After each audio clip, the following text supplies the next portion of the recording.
The Emperor's Last Sorcerer Part 3. Chapter 17. The Trial of the Three Flames. The Oracle's name scroll burned in Cassius's hands. It did not char or blacken, but smoldered from within, like something alive, resisting its own revelation. Aelia had to tie it in cloth soaked in silver dust just to carry it without searing her palms. They followed the Oracle's instructions. Not through the mountain passes. Not through the Empire's roads. But through the Ashward Vale, a fracture in reality sealed between time and fire, where memory flowed like mist, and footsteps echoed before they were taken.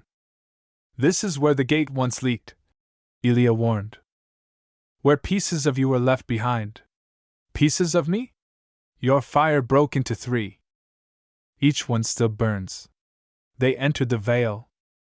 Immediately, light lost meaning. The sun burned violet. The sky split in mirrored streaks. Cassius saw himself in the shadows, walking, dying, burning, always ahead, never behind. A stone path formed beneath their feet, mosaic-like, made of fragments of past choices, a scholar's pen, a child's toy, a dagger carved from obsidian. The trial begins when you step into the ring, Aelia said. What ring? Then they saw it. A circle of flame, hovering in the void, 3 doors equidistant around its edge. Above the ring, words shimmered in golden fire. Face thy fire.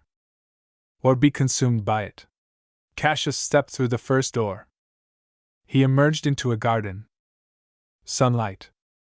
Birds. A library of marble, young voices laughing in the distance. And at the center, a boy. No older than 9. Sitting cross-legged, writing in a scroll with clumsy hands. He looked up. You came back, the boy said softly. I waited. Cassius blinked. You're me. The first fire. The one who wanted to learn. Who loved stories. Who believed memory was sacred. The boy held up a scroll. But then you gave it away. Burned it. Told them to forget. Cassius stepped closer. I did what I had to. You stopped loving the truth, the boy whispered. That's when the fire changed you. A silence fell. Can you still remember what it felt like? The boy asked. To care more about what was than what would be useful. Cassius knelt. The boy reached out and touched his hand. For a moment, his fire cooled. The second door led into ruins. Black towers. Screaming wind. The ground littered with memory tokens, wedding rings, weapons, broken nameplates. A figure stood amid the wreckage. Cassius recognized the Severian robes, the blood-stained sigils, the hollow eyes. This is who I became after I broke my vow, Cassius whispered. The traitor turned. You chose ambition over loyalty. You let them silence truth because you thought you could control it. I was trying to stop the gate. You opened it, fool. You fed it with your fear. With the lies you taught others to write. I sealed it. No, the traitor said, stepping closer. You bought time with other people's lives. That's not sealing. That's cowardice. The traitor drew a blade of ink and glass, etched with names. Prove you still deserve memory. Cassius raised his arms. But the traitor hesitated. If you kill me, he said, you lose the warning. If you spare me, you carry the shame. Cassius lowered his hands. Then I'll carry it. The traitor smiled. And vanished. The third door led to a throne room of fire. The throne itself was made of black stone and screaming gold. Seated upon it, Cassius. Older. Crowned. Eyes rimmed in gate fire. You again, the tyrant said. Come to lecture me?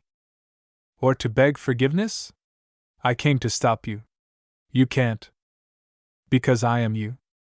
I was the version who succeeded. You destroyed cities. I remembered the truth. You became a god. Because someone had to take control of time, Cassius. Or it would burn the world by accident. The tyrant stood. You can run from who you were. But you can't unwrite fire. He extended his hand.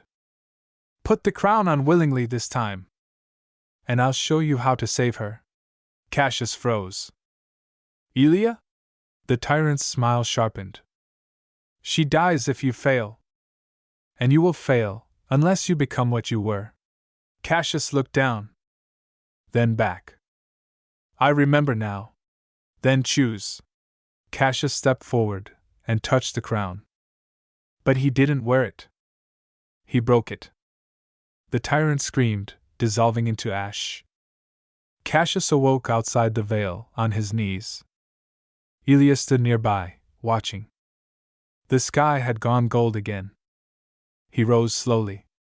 You pass, she said. No, he replied. I just remembered why I burned. He unwrapped the scroll the oracle gave him. Its text now shimmered clearly. One name. 13 letters. Cursed in every tongue. Erased from every wall. The Emperor's true name. No, Cassius said, fire rising in his eyes. Let's unmake a god. Chapter 18, Aelia's True Form. They crossed into the borderlands of the Forgotten Empire at dawn. The air was sharp with memory, too sharp. Birds didn't sing here. Time itself seemed to hesitate. Below them, half buried in mist and ancient ash, the cradle of the gate lay still. A sunken city, surrounded by twisted marble spires and stone that bled when broken. In its center rose a tower of pure obsidian, shaped like a key with no lock. Cassius stared at it, scroll in hand. That's where the Emperor's name must be spoken, he said. At the heart of the gate. Aelia didn't answer. She was quiet. Uncharacteristically so. Her steps slowed. Her breath came harder. And Cassius noticed that she no longer left footprints in the dust. They camped beneath a shattered aqueduct that night, its arches broken like ribs against the stars. Cassius sat close to the fire, glancing at Aelia across the flames. You haven't slept in 3 days. Neither have you. But I'm the one being hunted by his own soul. She smiled at that, but it didn't reach her eyes. The fire popped. What's wrong? He asked. Aelia hesitated. I wasn't supposed to go this far, she said at last. I wasn't meant to follow you through the trial. Why? She looked down at her hands. They were glowing faintly, with glyphs that hadn't been there before.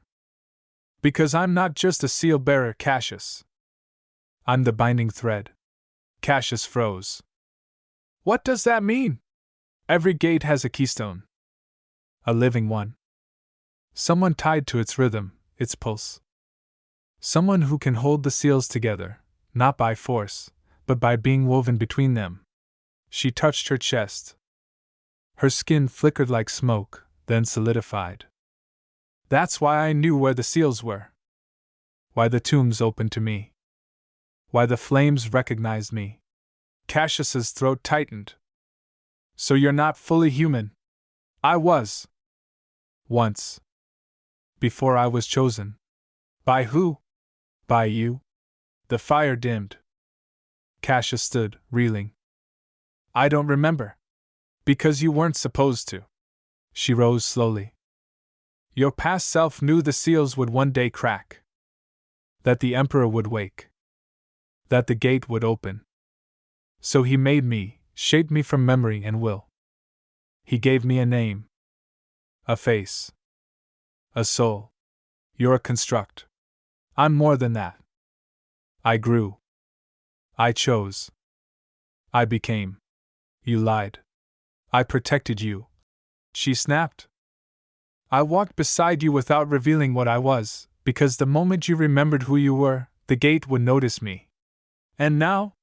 Now it already knows. Suddenly, the sky split open. Not with thunder, but with memory. A rift opened above the valley, revealing stars that didn't belong to this world. and through it came a sound like a million pages turning at once. Cassius dropped to one knee, clutching his head. The gate was looking at them. Aelia screamed. Not in pain, but in transformation. Her body shimmered, then burst into light. Her skin burned with golden script. Her hair lifted in unseen wind. Wings, not feathered, but made of fire thread, unfurled from her back. She was no longer a woman. She was a seal made flesh. Aelia turned to him, no longer hiding. The final key is in the Emperor's name, she said. But it must be spoken by someone who still remembers what the world was before the fire. You mean me? No, she said. Me. Cassius stood, the scroll glowing in his hand. You said I had to speak the name. You still do. But I must carry it into the gate. If I don't, the gate won't listen. It won't close. It will rewrite everything. Cassius's voice broke. If you do that, if you carry it in, you'll burn. Aelia's expression softened. That was always my purpose. He stepped forward, grabbing her hand. No. That was his purpose for you. Not mine. She looked at him then, and for the first time, something faltered behind her glowing eyes. And if I stay? If I live? Then we find another way. Above them, the rift pulsed. The path to the gate's core had opened. Cassius held out the scroll.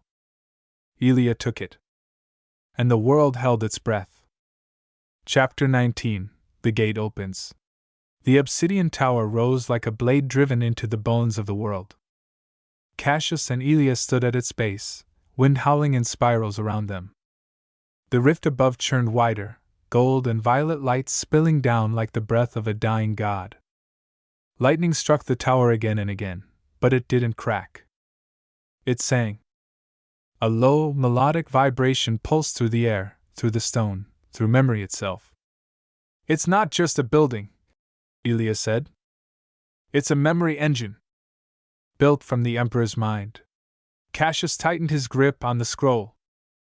So every step we take will draw us deeper into what he remembers. And farther from what we were. The doors opened as they approached. No guards. No defenses. The tower welcomed them home. Inside, there were no stairs. Only a long hallway that bent impossibly, twisting in geometric illusions, lined with flickering memories cast against obsidian walls like shadows dancing in smoke. Cassius saw himself as a child. Then a traitor. Then a crowned tyrant. Then burning. It's showing you your own myth, Aelia said, her voice echoing. Whose version? The one he chose. They walked deeper. The air grew thick, like trying to breathe inside a book still being written. They entered the throne atrium. A vast, circular chamber, endless above, hollow below. A spiral of floating platforms connected by bridges made of glass and fire. At the top, on a dais suspended in nothing, stood the Emperor's throne, and beside it, the third and final seal. It pulsed like a heart with no body. And sitting upon the throne, draped in robes of charred silk, crowned in burning thorns, was the Emperor. He looked nothing like a man. His form flickered, sometimes flesh, sometimes golden flame, sometimes pure memory. His eyes were twin spirals, slowly turning inward. You came, he said, voice calm and vast. I came to end this, Cassius replied, stepping forward. Then remember what you're ending. The world shifted.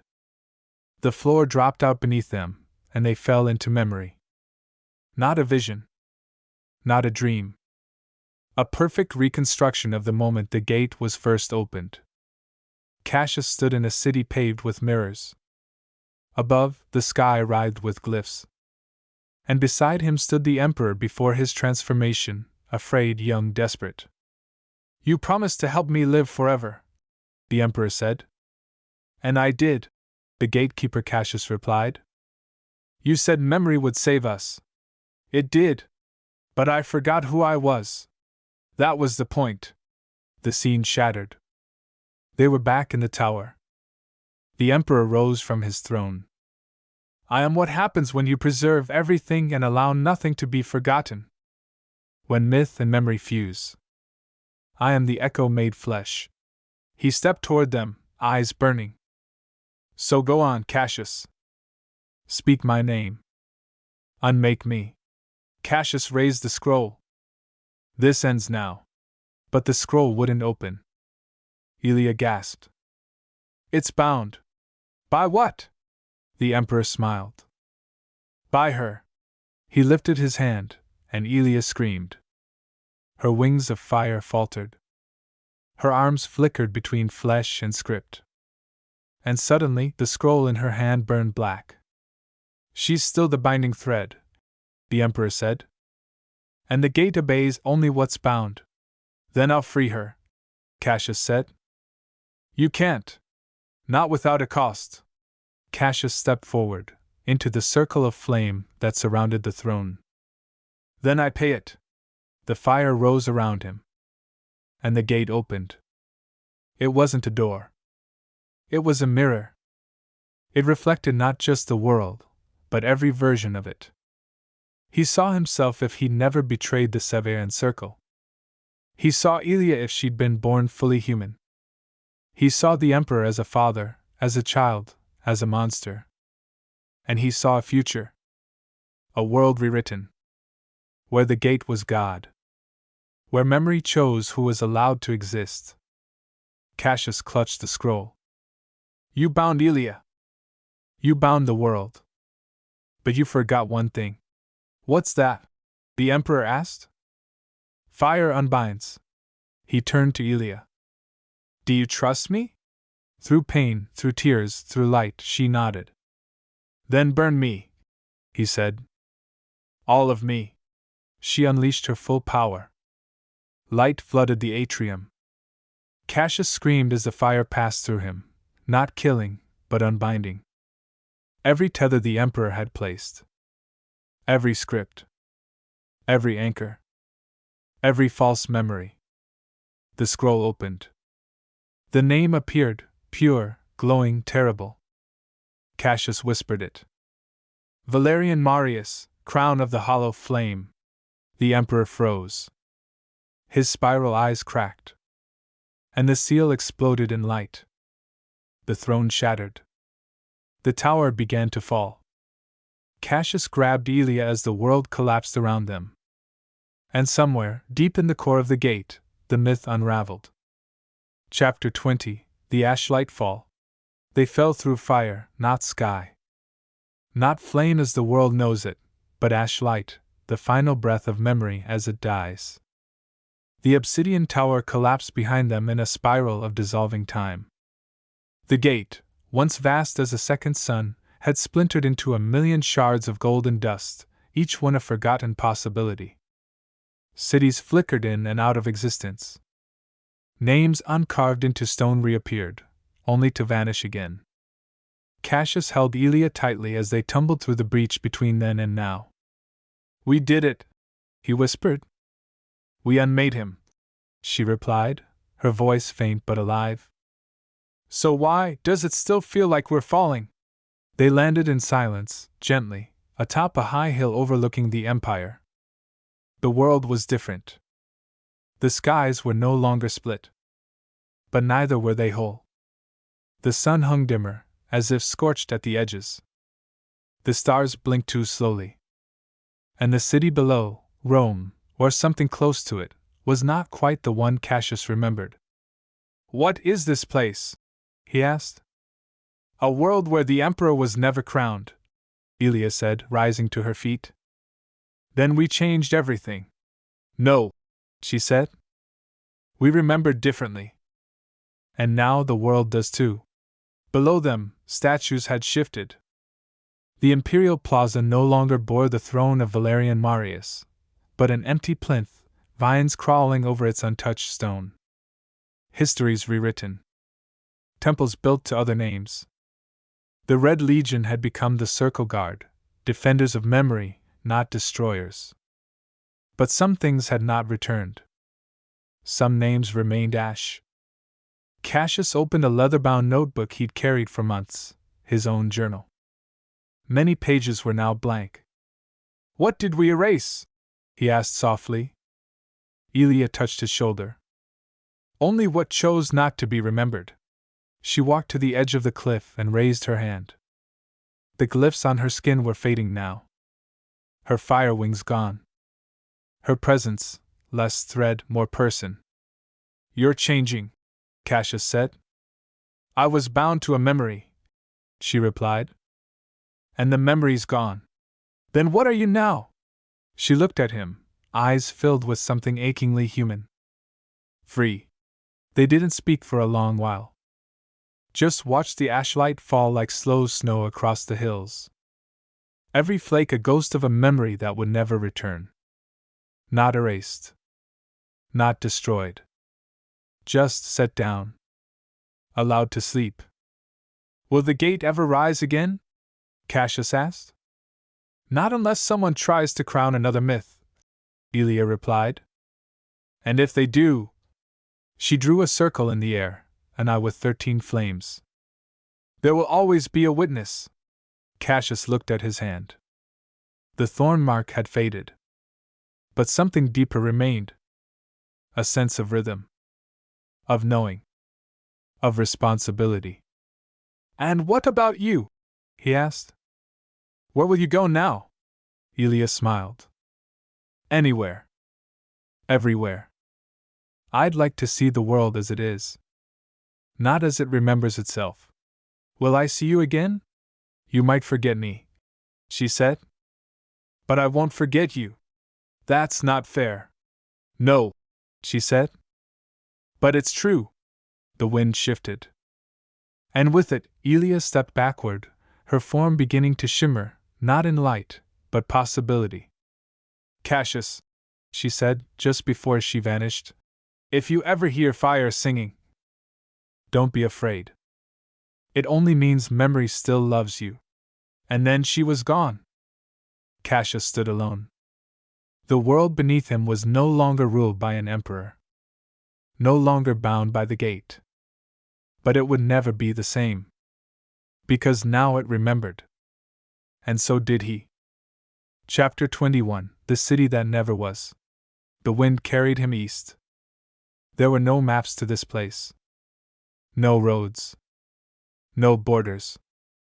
Just a whisper on the edge of sleep, a pull behind the eyes, like the weight of a forgotten name suddenly recalled. Cassius followed it for 3 days and 3 nights. Until the stars blinked wrong. Until the horizon cracked like a broken lens. Until he stood before it. The city that never was.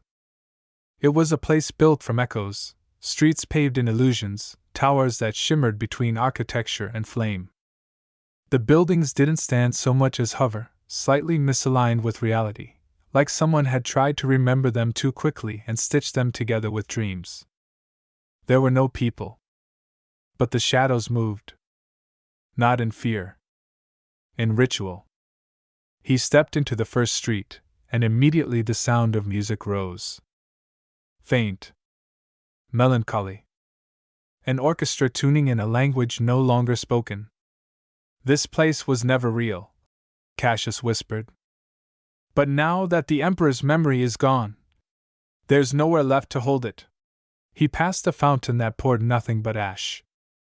A mural that rearranged itself when he looked away. A statue of himself, but not him. Taller. Crowned. Holding a scroll that bled light from its edges. "I didn't build this," he said aloud. And the statue answered. "Didn't you?" Cassius turned. A figure emerged from the shifting fog. It wore his face, but younger. Eyes bright. Clothes clean. No scars. The version of him who had once believed memory was sacred and safe. "I'm done with trials," Cassius said. "This isn't a trial," the younger self replied. "It's a reminder." The ghost Cassius walked beside him as they moved deeper into the city. "We built this place to test the gate," it said. Before it was opened. Before the circle fell. A city that didn't exist, so no one would mourn if it died. But it did die, Cassius murmured. And now it haunts us. Because it remembers what we were trying to forget. They reached the city square. At its center stood a massive gate, the prototype. The first version. Cracked, unbound, but still pulsing faintly with potential. The ghost turned to him. You unmade the Emperor. You shattered his myth. But the structure remains. You mean the gate? No. The temptation? The desire to preserve. To control. To carve names into the sky and call it salvation. The ghost leaned close. You didn't destroy it. You just buried it again. Cassius stepped forward. The prototype gate flickered, reflecting possibilities. He saw a future where the gate was worshipped. A future where it was forgotten. A future where it was him. He raised his hand. The reflection stopped shifting. It showed only Aelia, standing on a shore beneath a different sky, looking back at him with a smile that broke his heart. She's still out there, he whispered. The ghost smiled. You could find her. But not here. Why not? Because this city isn't for the living. The moment he stepped away from the gate, the shadows turned. They were no longer passive. They reached for him. Each one bore a mask, not of gods or beasts, but forgotten versions of Cassius. One snarled. One wept. One screamed a name he had never spoken. They're not just memories, he said. They're possibilities that never got to happen. And they're hungry, the ghost replied. For a place to live. Cassius turned and ran.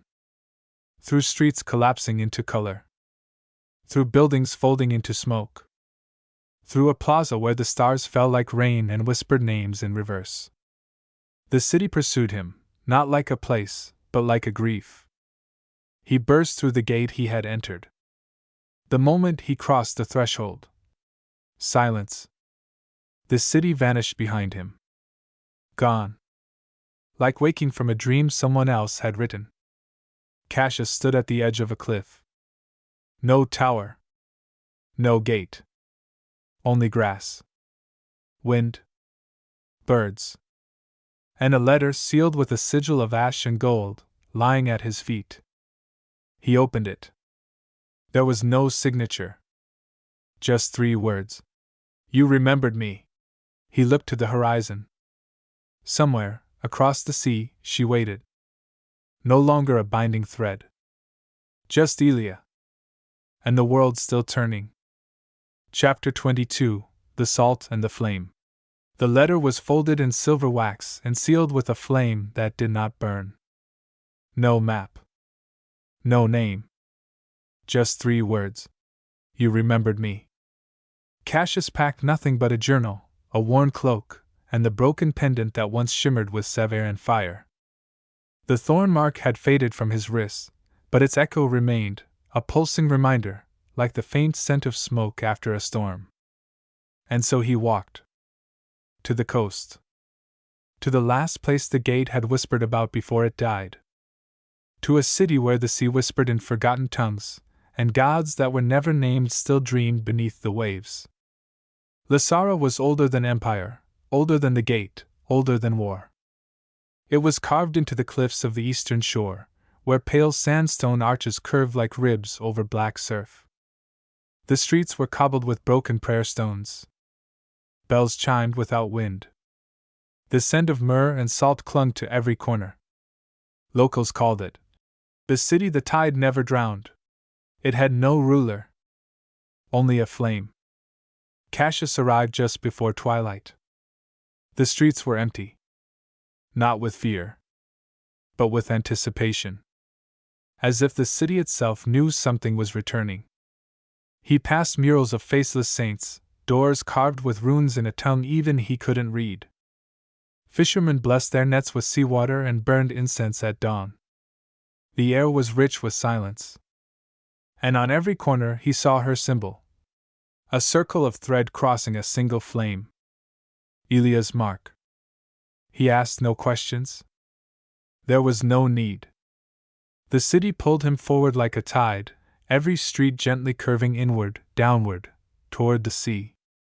And there, at the cliff's edge, he found it. A shrine made of driftwood and obsidian, half buried in salt-kissed vines. Lit by a single candle. Aelia sat before it. Her hair was longer now, streaked with threads of firelight. She wore robes of sea glass and linen, and her bare feet dangled over the edge of the stone, where the cliff dropped into churning surf. She didn't turn as he approached. "You found the city," she said. "It found me." He sat beside her. For a long time neither spoke.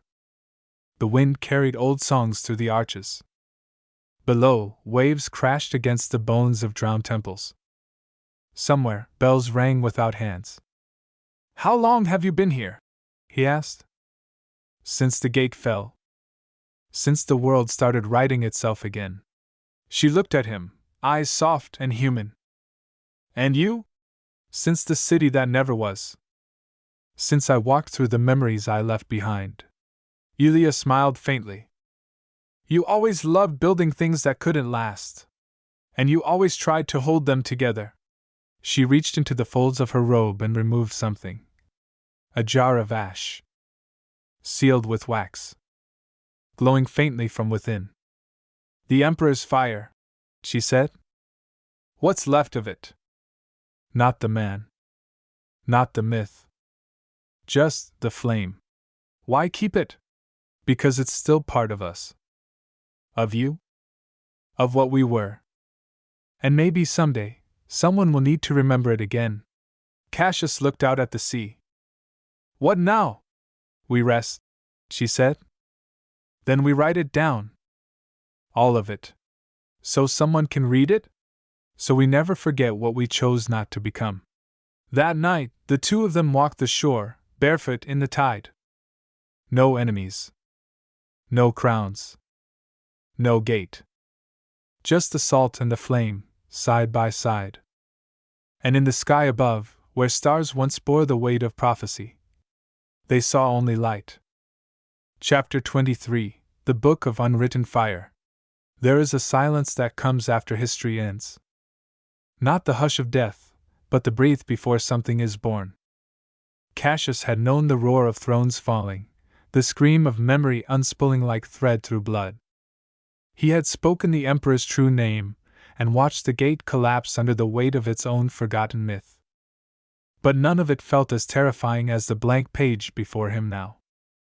He and Aelia had taken residence in a sun-bleached room above the shrine, overlooking the sea. The ceiling was cracked, vines creeping through it. Salt curled the edges of every scroll. Quills rested in jars of ink mixed with flame ash. The desk was carved from petrified wood. The surface was uneven, scarred with the glyphs of languages long dead. Here, they had decided to begin again. Not to command memory, but to preserve it gently. To write what was lost without trying to bind it in fire. "It should begin with what we broke," Aelia said, staring out the open window. "And what we rebuilt," Cassius replied, dipping the pen. He titled the first page, "The Book of Unwritten Fire." They wrote together. Slowly. Cassius recorded the fall of the Severan Circle, the three flames of his soul, the creation of Aelia. Not with drama or glory, but with detail. With care. With love. Aelia wrote the truth of the seals. The lives lost. The sins of the gate. She confessed her doubts, her fear, her fury at having been made, and the freedom she found in choosing to exist beyond purpose. They wrote not to be remembered. They wrote so no one else would have to burn for forgetting. Days passed like wind through gauze. They ate bread from street vendors, soaked in citrus and sea herbs. They wandered the cliffs at dusk. The bells chimed at odd hours. Time bent, but it didn't break. It felt almost normal. Almost. until the night the flame returned. Cassius woke in the middle of the night. The candle on the writing desk had gone out. The air was too still. The ocean had stopped. No waves. No sound. Just breath, slow, heavy, unnatural. He rose and walked to the window. And in the center of the city square, he saw it. A single figure, cloaked in shadow, standing beside the shrine, holding a lantern made of bone and mirror. Aelia. She was already awake. Dressed. Waiting. I saw him too, she said. Is it the Emperor? No. She stepped toward the door, her voice like stone on glass. It's the one he remembered. They reached the square together. The figure did not move. He wore no crown. No sigils. But his presence was wrong, off-kilter, like a story told in the wrong order. What are you? Cassius asked. The figure raised the lantern. Inside it burned a single flame, the ashlight. I am the fire that never burned. I am the version of you that was never written. I am the cost of choosing peace. The flame inside the lantern pulsed, casting shadows that did not belong to either of them. Cassius stepped forward. If you're what we abandoned, then why come now? Because fire always returns. Not to punish, but to ask, was it worth it? Yes, Aelia said without hesitation. We chose to live. To remember kindly. To let go. The shadow smiled. Then I will go, too. But I will not vanish. Not entirely. Every time a page is turned, a match struck, a truth rewritten. I will wait. Just outside the story. The lantern dimmed. The figure dissolved. And the tide returned. Back in the writing room, Cassius lit a new candle with fingers that no longer trembled. That was the last ghost, wasn't it? He asked. The one you never let yourself become, Aelia answered. He opened the book, turned to the next blank page, and wrote, This is not where the story ends. This is where we begin living without it. Chapter 24, The Wind That Carries Names. The book of unwritten fire was not meant to be read. It was meant to be found. Not displayed. Not sold. Not wrapped in prophecy or gilded in truth. Cassius and Aelia wrote it as a gift to the world they had nearly unmade, a record not of what had to happen, but of what had almost happened. A story to remind people that remembering is not always about power. Sometimes it is about kindness. At dawn, they carried the completed manuscript to the cliffs above Lysara. The winds that came from the east were sacred, called the breath of the forgotten by the cliff dwellers. It was said that if you whispered a name into the wind, and it carried it away, someone who needed it would hear. Cassius bound the book in dark linen. Aelia tied it with a strip of her old flame-marked robe. They said nothing. Words had already been spoken. Cassius kissed the cloth once. Aelia whispered something only the wind could understand. And they let it go. The book didn't fall. It floated, drawn into the wind as if the world still owed it breath. It spiraled over the cliffs, over the water, into the rising sun. And it was gone. They watched in silence, hand in hand. Aelia finally said, It's strange. What is? To write something and never know if it will matter. You mattered to me, Cassius said. Then it was worth it. In a city that did not exist a year before. A child woke from a nightmare and wandered to the edge of the village, where the sea met a ruined pillar. There, in the reeds, she found a book. She could not read its language, but she felt it burn softly beneath her fingertips. When she opened it, a single phrase appeared, written in her own tongue. You are not alone. She smiled. And turned the page. Messages began to arrive weeks later. Folded papers tucked into the mouths of clay doves. Seashells inked with poems. painted tiles sent from wandering traders with no memory of how they were obtained. Each bore a name. Hundreds of them. Names no one remembered until the book whispered them again. "It's spreading," Cassius said one morning, sorting through a pile of messages. "Like fire," Aelia replied, smiling. "Like memory," he corrected. That evening, they added a new page to the book, this time not in ink, but in names. Not kings. Not tyrants. Not heroes. Just people. Forgotten by history. Remembered by the ones they left behind. A record not of conquest, but of existence. As the sea sang below, and the wind turned pages without hands, Cassius placed his pen down and looked to Aelia. "What should we call this chapter?" She thought for a moment, eyes lit by candlelight and starlight alike. Then softly, "The Ones Who Lived." Chapter 25, The One Flame That Never Fades. The room is quiet. The book is nearly full. Candles burn low. Waves murmur beyond the shuttered windows. And Cassius writes, one final letter. Not to history. Not to the world. But to her. He does not know if she'll read it. If it will survive. But like all flames, it must be passed along. So it does not go out. Aelia. I don't know where this will find you. Maybe across the sea, on a quiet isle where the sun never sets quite the same way twice. Maybe beside another shrine, another name, another wind. Or maybe, this will never reach you at all. But I must write it anyway. Because fire, once lit, demands to be remembered. And you were the kindest fire I've ever known. Not the burning kind. Not the kind that destroys. The kind that warms. That holds. The kind that lights the way home. You were born to be a binding thread, a vessel of flame tied to a myth not your own. But you became more. You became choice. I do not remember the exact moment I stopped fearing the gate and started fearing the silence after you were gone. Perhaps it was the tomb. Perhaps the tower. Perhaps the time you said my name not as a reminder, but as a kindness. You asked me once what we saved. It wasn't memory. It wasn't names. It was this. The fire that does not bind or break, only burns without devouring.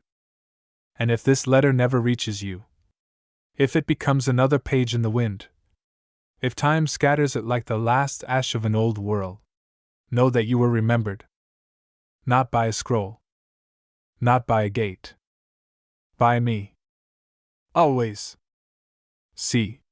He rolls the letter, ties it with the same thread that once sealed the scroll of the Emperor's name. He walks to the sea. There's no ritual. No incantation. Only breath. And water. And light. He places the letter in a small wooden lantern, lights a single ember, and pushes it gently into the waves. The tide takes it. The fire glows, soft and golden, sailing across the surf. It does not sink. It does not vanish. It drifts toward the stars. A woman stands at another shore. The wind carries salt and something sweeter. She sees the lantern. She doesn't cry. She doesn't call out. She simply kneels, takes the letter, and opens it. And when she finishes reading, she whispers 3 words into the wind. I remember you. In places where myths are still dangerous. Where stories are still written in fire. Where names still vanish. Someone lights a candle. Reads a name in an old tongue. And remembers, not a tyrant, not a god, not a gatekeeper. But a man who chose not to be one. In the archives beneath Lysara, tucked in the lowest shelf of a locked room no one remembers building, sits a book. The binding is worn. The title is scorched. But if you open it, if you read carefully, you will find one name, written in every chapter, no matter how subtly. Aelia. And you will find one truth. The fire never truly went out. It simply became light. Every story has an ending, but some mysteries live on. If you enjoyed this tale, don't let it fade into the shadows. Smash that like button and subscribe for more thrilling stories that will transport you beyond the veil of the ordinary. Subscribe to our channel and your name will appear at the beginning of our next video, where we will pleasantly thank you for your subscribing. Tap the bell icon so you never miss a journey into the unknown. Share your thoughts in the comments. What twists did you see coming? And what secrets do you think still remain? Until next time, stay curious, stay brave, and let the next story begin.